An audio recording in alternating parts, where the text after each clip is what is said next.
It is July 1st, 2014, current time 10:46 GMT. Jay Meisler here with a cable update.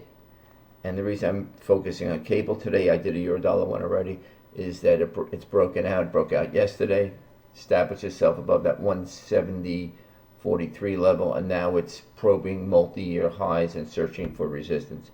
If you look at the monthly chart, this is 170.43. We closed above it. We're probing here, and if you can see, there's really nothing worth speaking of, and that's why this whole area here is very important going forward. That 170.43. Right now, it's searching for resistance. We have none on the monthly charts. We'll look at the weekly chart. Weekly chart shows very similar. We broke out here by 170.43. If you look at here, I won't show you where that is. This comes out at 187. So again, on the weekly chart, there is no resistance to speak of. So how do we find resistance in a market like this? This is what I do. First, I look at the daily chart, and as I pointed out last week, this area here, this indicated the 100-day moving average was tracking it nicely, and as long as it held it, and look how many times, 1, 2, 3 times it probed it. Each time it held, and that was very supportive. I think there's a level around 170.65, which was, I believe, last week's high, and 170.43. See, those are the key levels on the downside. On the upside, where's resistance? We don't know. So what I do in these cases, I revert to my 50 level and big figure levels. 170, 150 is the first point of resistance.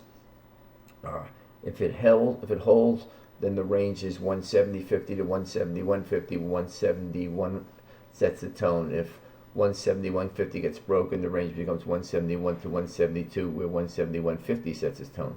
So right now, we're assuming 170, 150 is a potential top.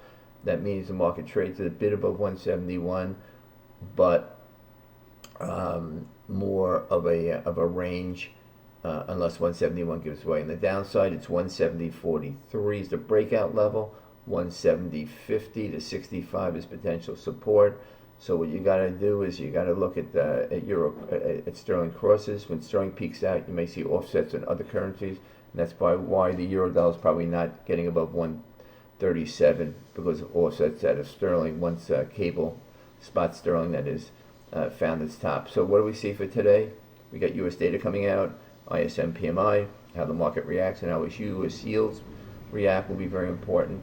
But otherwise, sterling seems set to maintain a bid, at least as long as it holds above 171, but upside contained if 171.50 can hold.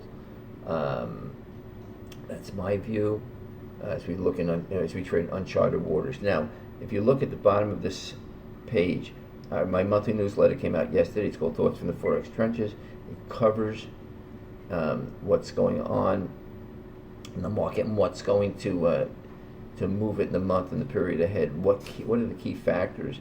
And the key factors really are central banks and what's going to force them into action or not force them into action. It covers sterling very nicely, and I think you should read it. It's got some really good insights. Plus, I do a month and ahead outlook as well. But I think this is an article that's very timely, especially considering how sterling traded today after the stronger PMI data.